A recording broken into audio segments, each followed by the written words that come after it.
All right, in my last Wyvern video, I said that the next deck that I'm going to show you is a deck that I constructed a while ago and just recently, well, just actually even including today, just went through it and reconstructed it. The theme of this deck is that it doesn't have a theme. By the way, my table will squeak often. I'm going to try not to make it squeak. There is no specific theme. I have one of my favorite decks is the big red dragon, the 8 gold cost, where I use dwarven armies and Ring of Power to win battles. And I also created 2 scout decks. They're slightly different from each other. I wanted to see if I could create a second one. Those are probably my best decks. This is going to be right up there as one of my best decks. It's basically a versatile constructed deck. I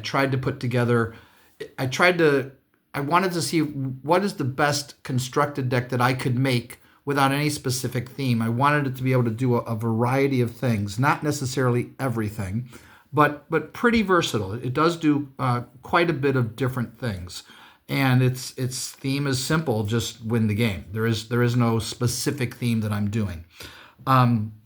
So I really like this deck. I've only played it a couple times, and now that I've revised it, I'm really looking forward to trying it. But now I've got like 10 decks that I'm really looking forward to trying. I've tried some of the ones that I've recently made videos for. I have played them, and they have been just as fun as I thought they'd be. So, but I haven't played all of them. Like maybe half of the recent ones, like in the last like several weeks or so. But anyway, let's get into this deck. Now, the one thing I did do with this deck is it's a little bigger of a deck. This has, the Dragon Lair has 25 cards, and the Treasure Hoard has 55. So a little bit more, partly because there were different things that I wanted to do, and I ended up making it a little bigger. This is, I think, the best scout in the game. This is not a scout deck, but there's a pretty good amount of scouts in the deck. But Grendel is great. For 1 gold for the scout, you can steal any gold on a terrain discovered by Grendel. Just an excellent scout. The only thing he's missing is flying, but he doesn't need flying, really. It wouldn't. Then I think you'd have to give him 2 gold, maybe. This Amphitheater is a great scout because he flies and he's free. Flying is an added bonus to any dragon. It's not necessarily worth an extra gold or anything. You don't pay for an extra gold for a flying dragon. Yet the flyer is a little better because he can sit in the back row and attack, and he can attack the back row by moving to the front. The non-flying dragon can only attack from the front row and can only attack the front row. So that's the only reason that the flyers are better. Dragonfly is potentially a great scout because if it says when he attacks a face-down card, guess whether it's a dragon or terrain. If you are right, gain 2 gold pieces. If you are wrong, lose 2 gold pieces. So he can be great, but he can really hurt too. Losing that gold is bad. I usually just guess dragon because if it's right, I get 2 gold, and if it's wrong, well, I destroyed the terrain. If it's terrain, at least I destroyed it. I lost 2 gold, but I'll take out the terrain. If it's a dragon, I might lose the battle, but at least I got 2 gold. So that's what I usually do. I usually guess dragon. That's just my philosophy on playing Wyvern. This is my favorite scout. I've said this before. Delphine, flying scout. Get 1 card from your treasure hoard draw pile each time she discovers a terrain. I'm just assuming it's a she. Delphine. Yeah, that's a she. So anyway, really cool scout. Not sure about this architecture thing up here, but I really like the way Delphine looks. Very cool. Keolung is perfectly fine. Doesn't fly, so not as good as Delphine.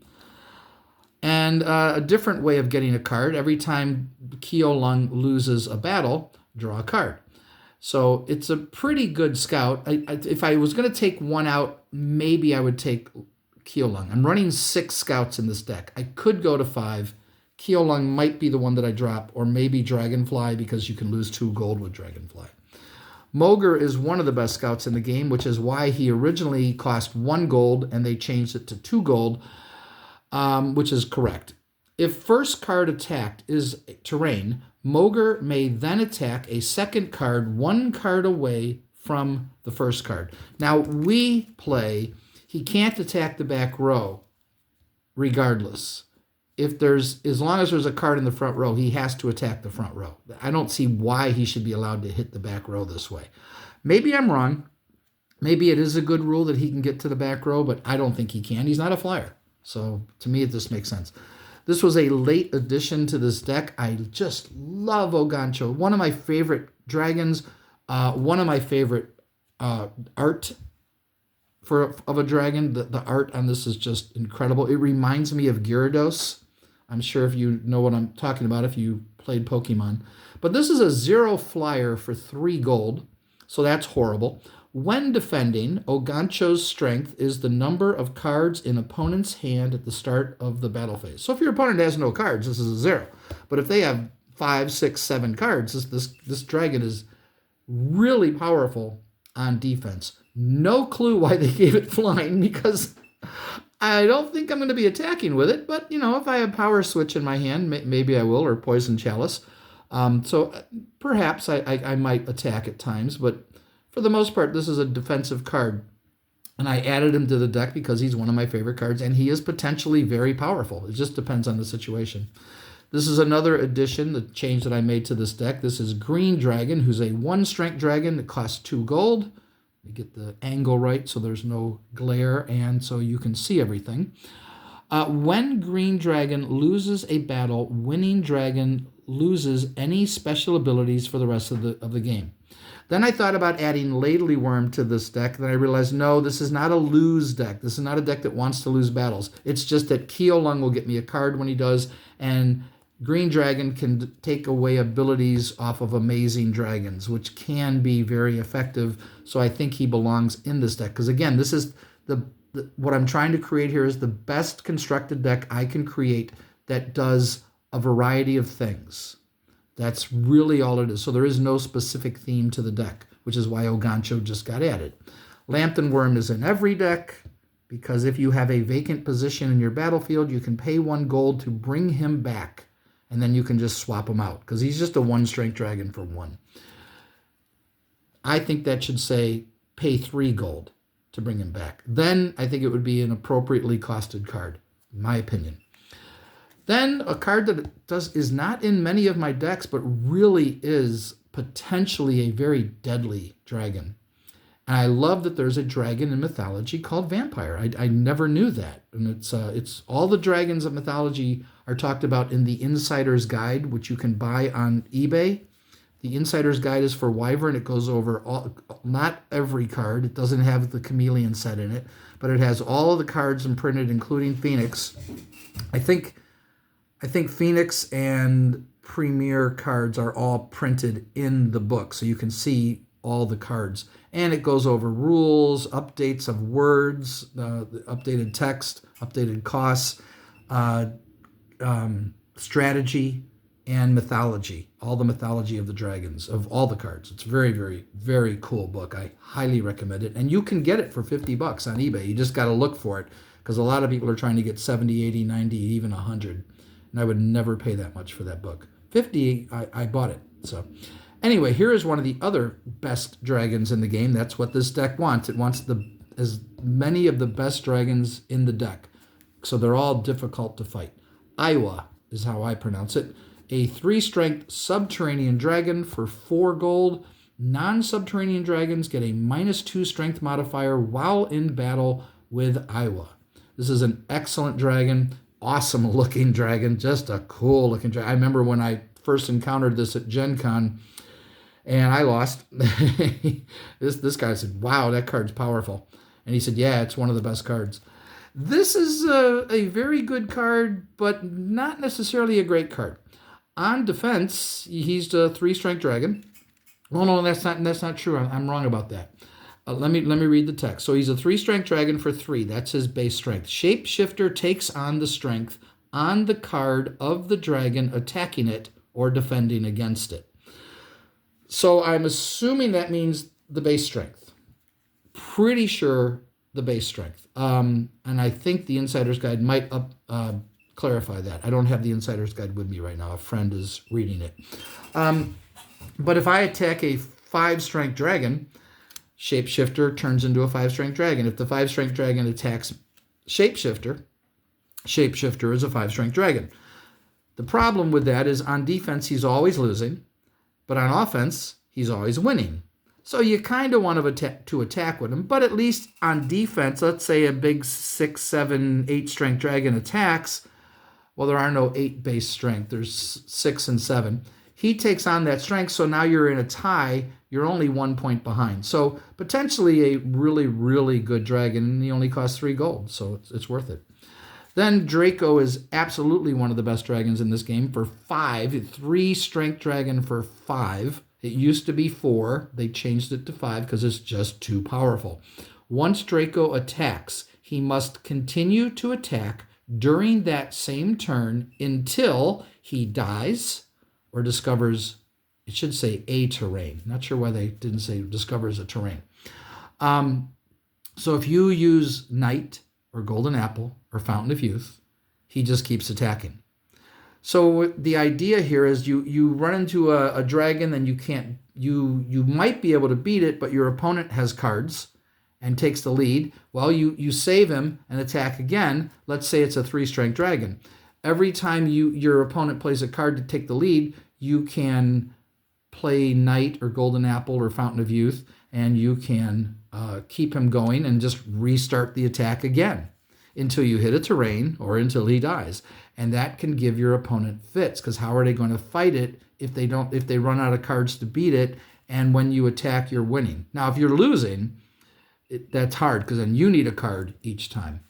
I'm not running any Fountains of Youth in this deck. I am running some Golden Apples and a couple of Knights. So not huge on the survival stuff, but it is in this deck. I don't want Fountains of Youth in this deck because of the versatility, and I have enough treasures. I have like 5 treasures in the deck. I was going to play 1 Fountain of Youth, took it out, realized I can just play 1 more Golden Apple, and that would work much better.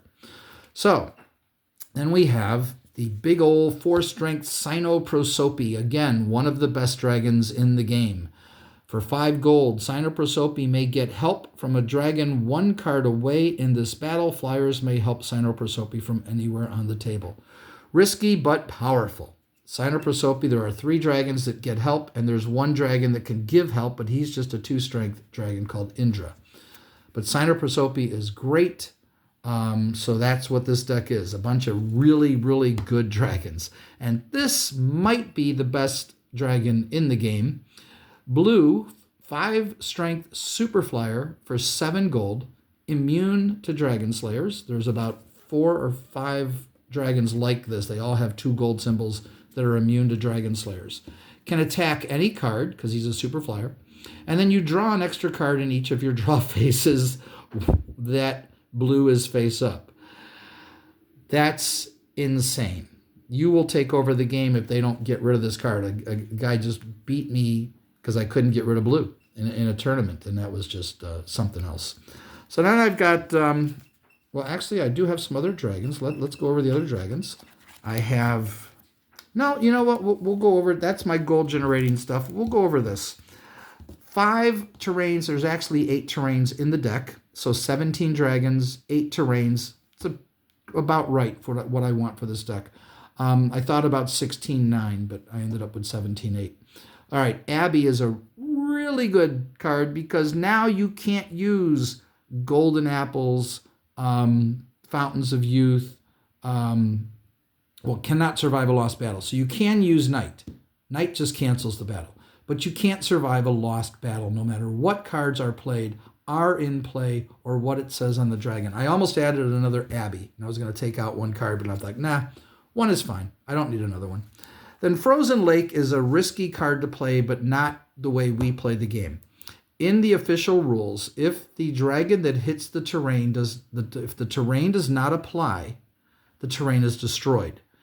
In our rule, our modified version, if the dragon hits the terrain and it doesn't apply, the terrain is swapped out. So you don't lose the terrain. And I don't think anything but a scout should be able to destroy a terrain. I think that makes more sense, but that's just my rule. I could be wrong about that. But I like the game better this way. And this also makes it, I'm not afraid to play Frozen Lake now. Because if a 3-strength dragon hits Frozen Lake, kills dragons of 4 or more strength, has no effect on any other dragon, well, then it's going to be destroyed. If a 3 or less dragon hits this, and how can I necessarily control that, this way, I don't have to worry. I can play all those cards that say affects only flying dragons, or only affects non-flyers, or Pit, which kills any dragon of 3 or less strength, or Swamp Hole, 2 or less strength. All these cards that only affect certain types of dragons can now be played without any fear. They just get swapped out. So nothing happens. It's not really a victory. They're still getting rid of this terrain, which I was hoping it would kill something. It didn't, but now it's gone. And then we have this card. Now this one's easier to play. Even with the original rules, I would still play this card because Hurricane says kills any flying dragon. The reason I would play this is you just keep it in the back row. If you keep it in the back row, the only dragon that can get it is a flying dragon or a subterranean dragon that has subterranean tunnels in play, the treasure subterranean tunnels, or a dragon that has subterranean river played on it. Those are the only dragons that can attack the back row.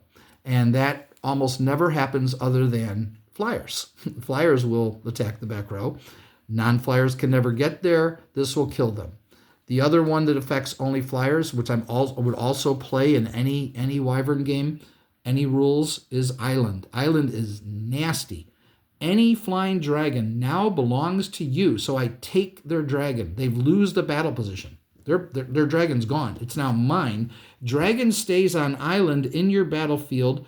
If island is removed, dragon goes back to original owner's battlefield. All I have to do on my turn is swap out the dragon that's now mine. Just swap it out, replace the position. That dragon goes into their discard pile. They lost their dragon. I could attack with it. I could take the chance and attack if I want to, but I think I'm just going to swap out. That's pretty much the smart play. But if you feel lucky, go for it and see if you can fight with their dragon, because there's nothing more fun than fighting with your opponent's dragon. And this is also one of the best terrains in the game. I thought about putting a second one in the deck, and still could at some point. But Stream says dragon's owner must pay 1 gold piece to the gold mine each of his draw phases that the stream is on the dragon. So they lose 1 gold every turn automatically. You also get 1 gold. I'm not sure why I get a gold for this, but I'll take it. It's just a great terrain. All right, then we have Basilisk. Let's include Basilisk. I probably should have included this before I went to the terrains. Basilisk kills himself, a 3-strength dragon for 3, kills himself and 1 other dragon in battle. No battle action cards are played in a battle that Basilisk is part of, and there is no winner or loser. Now, this is the updated text. This is from the Kingdom edition, which was the last edition put out. I forgot that it was the last one. I thought Chameleon was the last one, but it's Kingdom. And this is the updated text. There are no winners or losers. That's what was added to this. They realized they needed to say that. You can't use Golden Apple, you can't use Fountain of Youth to save your dragon or their dragon. Nothing gets saved, they both die. This is a great dragon in the game. Then for gold, my 4 cards that I use in most of my decks, though I realized that in my Cauldron deck, and even in my Cracked Cauldron deck, the 2 videos that I just recently made, I really don't need these cards in the deck, and I might take them out. Someone suggested on the Wyvern page that I shouldn't have any terrains in the Cauldron deck because I should have all dragons so that I have six potential card draw and 6 potential gold. He's right, but I still might want 1 or 2 terrains in the deck just to keep my opponent a little off balance. Like, well, that might be a terrain, but I'm not sure. I certainly don't want more than 3. That would be the most I would put in that deck, probably 2. But 0 might be the right way to go. And I probably, well, if I get to play these decks enough times, I'm going to try with 0 terrains just to see how it plays. But we'll see. I'm not really sure when that's going to happen. And hopefully I can make a video of us playing Wyvern soon. That would be fun to see. At least I'd enjoy it. But Mixquaddle says he's a 0 flyer for 6 gold, so that's ridiculous. While attacking, Mixquaddle, let me get the angle here, uses an assigned strength equal to the number of gold pieces in your gold pile at the moment he attacks. That's insane. His base is 0. On defense, he's always a 0.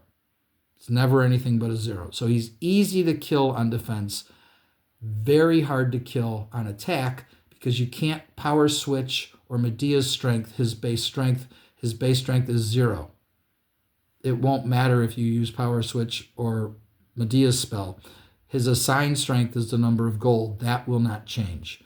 Then 3 fields of gold. You get 4 gold if your opponent's dragon hits it, but they get a +1 strength bonus. So that buffs their dragon, which is good for them, but at least you get 4 gold. You just swap these cards out when they're in your battlefield if you have Gold Dig in your hand, and you get gold equal to the gold symbols on the card. That is the best gold generation in the game, and that's why they're absolutely going in this deck without any question.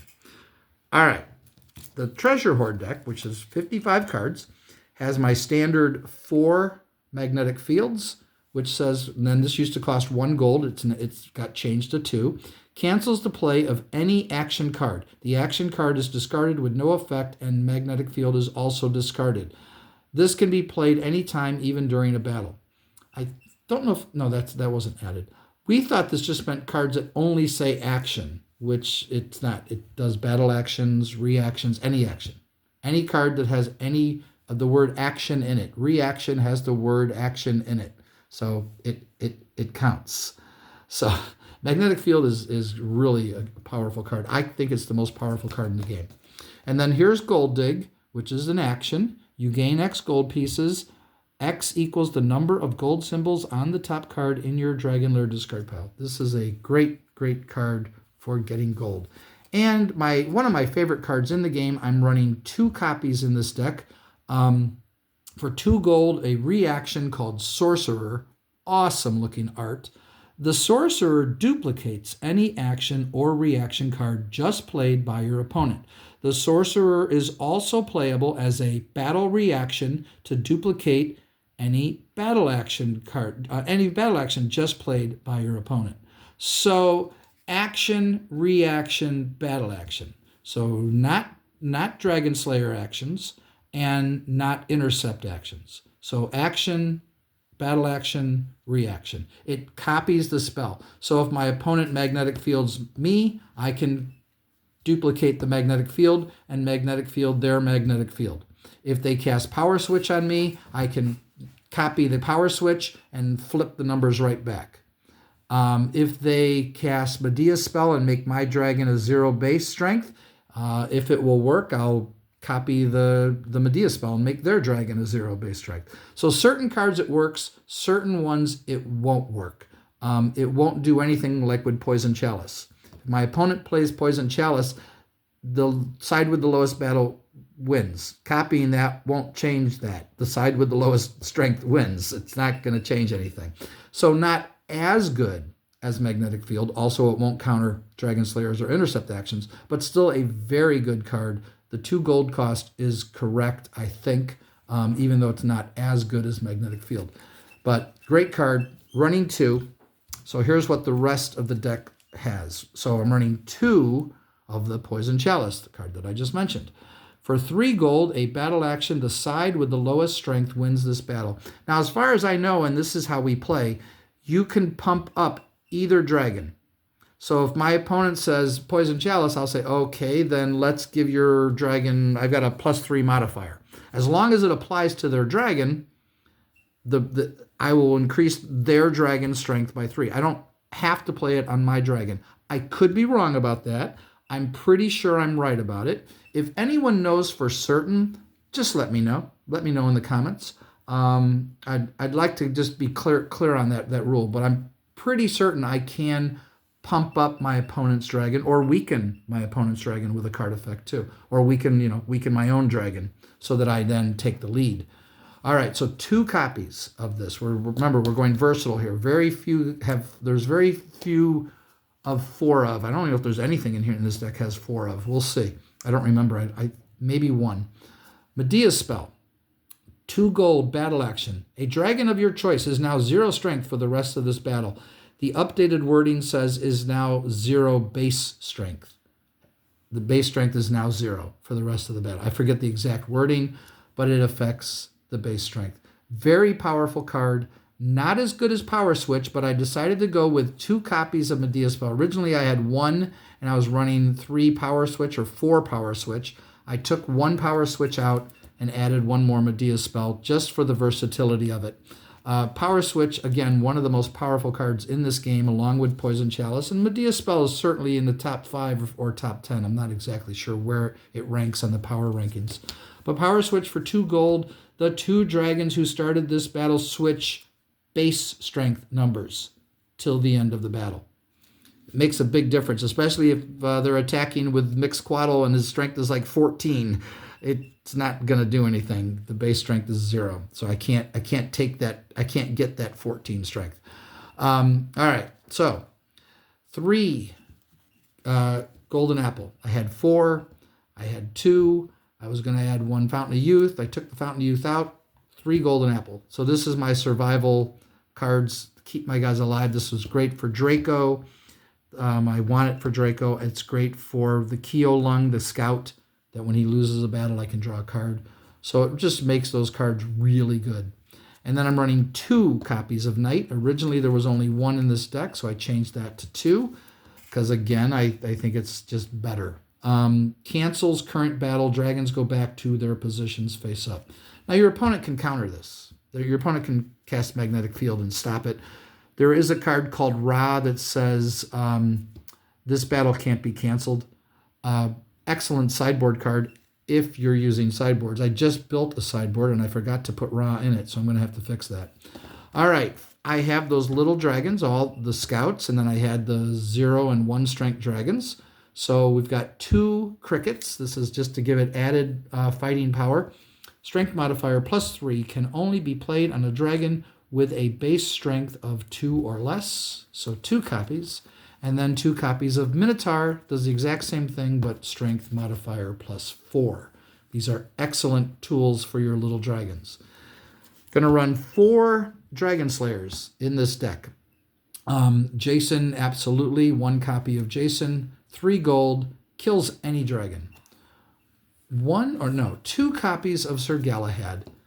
Galahad for 2 gold kills any dragon of 4 or more strength. So all the big dragons gone. I could change this to 1 Galahad and 1 Lancelot. Still might at some point. I'm not sure. And I decided to add 1 Cadmus. 1 for the versatility and flexibility of the deck. And now I can take out any flying dragon regardless of size. I don't want more than 1. So Cadmus can be excellent. It can also be a dead card in your hand. If there's no dragon to slay, it's just sitting in your hand. I'm also running 4 intercept actions. So this is another way that I can attack. This is a great way to take out Basilisk. It's really good to have these cards in your hand. Appinicus for 1 gold is a strength 3 interceptor. Here's how it works. Attacker must kill Appinicus before reaching intended target. Appinicus counts as dragon in attacked row. Should say a dragon in attacked row, but whatever. Discard Appinicus after battle. So my opponent says, I'm attacking this card, and he points to whatever card he's going to attack of mine, and then I intercept the attack. And now he has to kill Appinicus before he can go through with that attack. It will not happen as long as I keep Appinicus alive, hence also why I have Knight and Golden Apple, to get out of that battle. If I can't win, and I don't want him, like if he's attacking and he's about to destroy a terrain with one of his scouts, this is the perfect interceptor to take him on. And now if I'm going to lose that scout, I want to keep him alive. Well, it won't matter if I keep him alive because the interceptor goes away. The only reason I'm keeping it would keep him alive is so that he can't get through the attack. The attack will fail. By keeping him alive, I think that ends the battle. Pretty sure, yeah. Golden Apple would mean he loses the battle, but he doesn't die. But interceptors go away at the end of the battle. But his attack will never go through to the intended target. So 2 copies of Epicnus. So it's a 3 strength interceptor for 1 gold, which is good, but it does go away. So it has to be better than normal. And then one of probably my favorite interceptor. I mean, the best looking one is Phoenix. It's amazing, but it's a 6 strength interceptor for 4 gold. This is a 4 strength interceptor for 2 gold. This is a much more affordable rate. 4 strength is very good.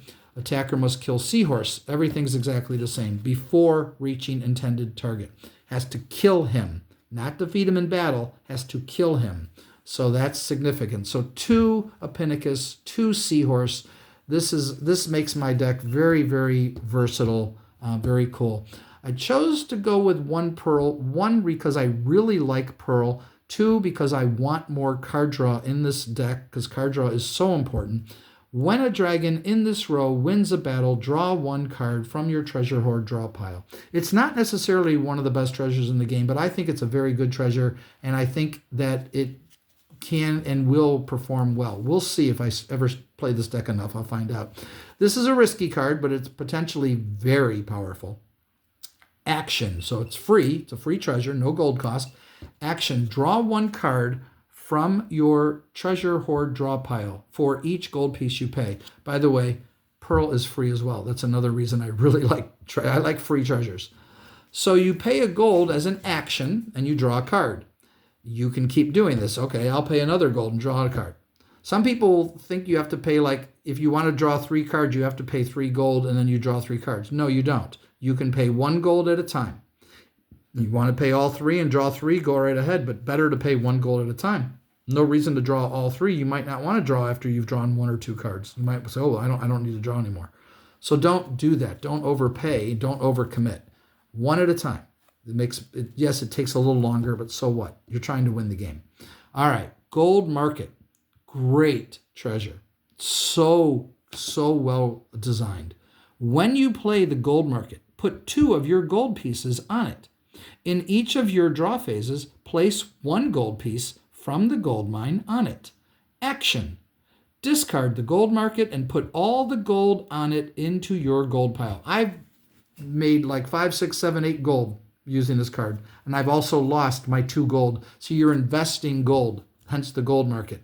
You invest the 2 gold, and each of your draw phases, you take a gold from the gold mine and put it on the Gold Market. So now there's 3 gold on the Gold Market, and then there's 4. We just use the tokens or gold, whatever you're using to mark your gold, and you just keep building it up, and at any point you can say, you know what, I'm going to turn in the gold. I'm going to take my money and go. Because if your opponent destroys this treasure, you lose. You've lost 2 gold. That's your risk. That's the risk. So it's usually good to get out of there after you've made a couple gold, unless you think your opponent doesn't have anything. That's where knowledge could really come in, but I'm not going to put knowledge in this deck. Then the really cool treasure that I did not realize how good it was until I went up against it. Oriental Princess. Such a great looking card. My God, this art is amazing. Whoever wins a battle gets 2 gold pieces until Princess is removed from play. Why not say until the Oriental Princess is removed from play? I guess spacing. I guess they didn't want to clog it up. Anyway, so you're like, well, yeah, but if your opponent wins, they're going to get 2 gold. Yeah, there's a risk.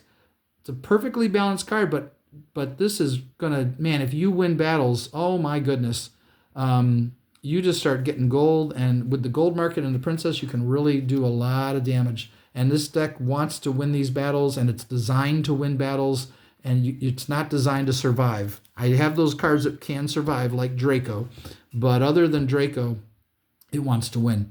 And then at the last minute, I decided to add 1 magic potion. It does cost 2 gold, but 1 dragon in this row can help any other dragon in this row in a battle. So now I have Sinoprosope that can get me help, and I have this treasure that can get me help. And just those is enough to make this a very dangerous deck to go up against. Risky. They can both die. If you lose the battle, both your dragons die. But it's really cool. So with Cynoprosopia, I could get 3 dragons in the battle because Cyno can get help. This card can get help. So it's very cool. Then I'm running, so here are my action cards. I'm going to run 2 Marduks in the deck. Almost went down to 1. Decided, no, I'm just going to go up to 55 cards. So for 1 gold as an action, no battle action cards can be played this turn. So if you have a 3 strength dragon and you see on the board your opponent has a dragon that's 3 or less strength, you play Marduk, you attack. Unless they're going to intercept it, the battle's going to end because you're winning, because the attacker wins ties and they can't play battle actions. Neither can you. So if they have something like an interceptor, then you lost. But that's the only risk. Marduk is a very powerful card, but it's not always the card you need. You really shouldn't do this blind. My friend I plays with me, he likes to do this blind, and then he attacks my face down card. When it works, but when it doesn't, he just shot himself in the foot. And but I think he just enjoys doing it because it's kind of fun to use Marduk blind like that. All right, 3 copies, not 4. 3 copies of Meteor Shower. All players discard their hands and draw 5 cards from their treasure hoard draw pile. This card is common. This card is powerful. Best to use it when you're low on cards or when your opponent has like 6 or 7 cards and you just want to knock them down to 5. Best to also use this in the second action phase of your opponent's turn so that now you've both drawn 5 cards. And now it's your turn, and you begin your turn by drawing a card. So you have 6, your opponent has 5. That's another good time to play Meteor Shower. So 3 copies. And then I'm going to run 2 more cards that draw me 2 cards. They used to be free. They both now cost 1 gold. The originals were free. Draw 2 cards from your treasure hoard draw pile. This can only be done in the action phase, not in a battle. So that's Whirlpool. And then in battle, you can play Apollo, does the exact same thing. So these 2 cards plus 3 Meteor Showers plus blue, remember blue in my Dragon Lair, and that should give me quite a good deal, a good dose of card draw, which should make this deck even harder to win. That is the concept here. All right, 1 copy of Volcanic Eruption. Now Volcanic Eruption is a very interesting card because I have a wide variety of cards that I can choose from to bring back. And I should have put this at the end or near the end. Bring any card back from your treasure hoard draw pile to your hand. The only thing is this says 1 gold. It's 2. They changed it to 2. I'm not sure why I have the 1 gold cost in here, but it is 2 gold. They upped it. This card is amazing. It has to cost 3. If you're familiar with the card Treasure Thief, let me see if I can grab it real quick. There we go. Treasure Thief says, for 2 gold as an action, Treasure Thief removes all treasures from play. Good card. It's going to be in my sideboard. But for Treasure Fire, for 3 gold, all of your opponent's treasures that are in play when you play Treasure Fire are immediately discarded. I don't know why they felt they needed to word it that way. Maybe there's a reason they needed to. Great potentially great card to destroy all your opponent's treasures. That's just nasty. Then I have 1 copy of Stranglehold, and I can get this back with Volcanic Eruption. For 1 gold as an action, player of your choice must discard 2 cards from their hand. If I do this twice, they've lost 4 cards from their hand. That is nasty. But I'm only running 1 copy. I thought about running 2 copies to make this more likely to come up, but I decided to just go with 1 for now. Now this is interesting. These next 3 cards are all in this deck to help with my Dragon Slayers and my Interceptors. All right, keep that in mind. I went with 3 because I didn't want to overdo it. Just enough to make them even more versatile, to make this deck more versatile. Town, 1 gold as an action. You may replace 2 dragon or terrain cards in your battlefield this turn and still do a Dragon Slayer action or a battle phase. So it now normally you do this when you're this card is really good for native terrain dragons because it's getting cards in your discard pile. But I'm just doing it because I like what it does and the fact that I can still do a Dragon Slayer or attack. This one might be the one that I take out if I take out cards, but I think it's worth having. It can also help get rid of cards that you don't want in your battle on your why am I struggling on this on the table, your battle positions. Like, let me get rid of both of these cards. It potentially can be very useful card. Then I'm running 1 copy of Sirens. This really helps for Dragon Slayers, and also to try to make your opponent hit a terrain or hit a dragon that you want them to hit. Play during opponent's turn. Opponent must attack with a face-down dragon if possible. If he can't attack with a face-down dragon, he must replace a card in his battle phase. So if you don't want them to attack and you know they won't be able to, you can force them simply to swap out. So that's another way of doing it. But Sirens is really good to force them to attack. It turns up a dragon that hopefully you can then slay later. And then turn the tables. It's very similar to Sirens, and yet it's very different too. For 1 gold, same thing, but notice the difference. I'm going to hold them both up so you can compare.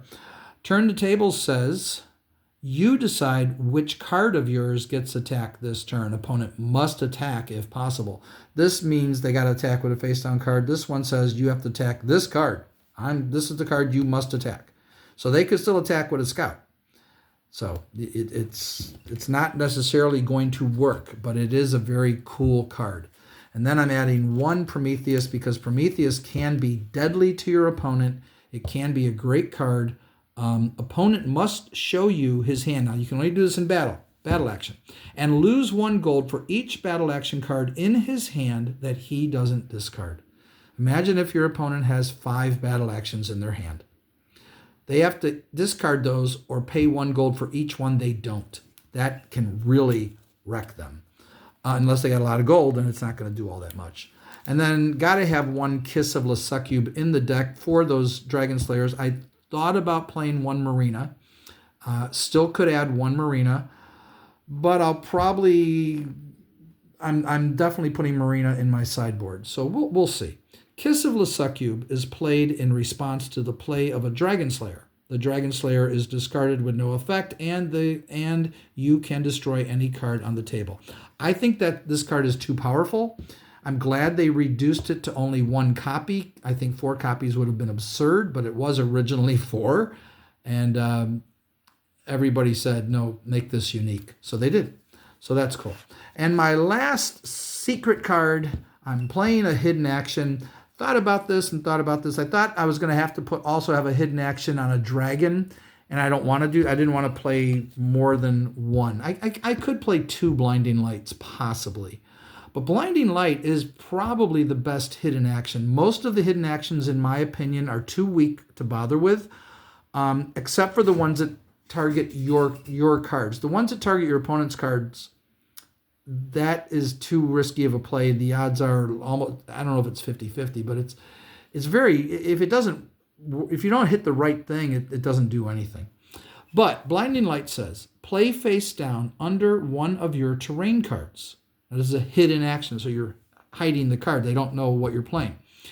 If a scout destroys the terrain card, so you have to play it on one of your terrains, the scout loses the ability to scout and any other special ability on the card. So if my opponent goes, oh, you're playing a hidden action, I bet it's a terrain, I'll just attack with my scout. Well, I want them to attack with their scout because they're going to lose the ability to scout. But I don't mind 1 bit if they attack with their dragon because it's a terrain. I won't get this. This will go away. The moment they hit the terrain is flipped up. This is flipped up. It's not a scout. So I don't get this. It doesn't do anything, but they still hit a terrain. So this is just one way that I might be able to take their scout's ability to scout. I'm trying it in this deck. I think it's good. I don't need another terrain. I don't need them to be wondering, is it a terrain? Did you put that on a terrain or did you put that on a dragon? Doesn't matter if they know. Even if they know it's Blinding Light. Do they want to risk attacking with a non-scout and see what the terrain does to their dragon? It's up to them. So I think it's worth it.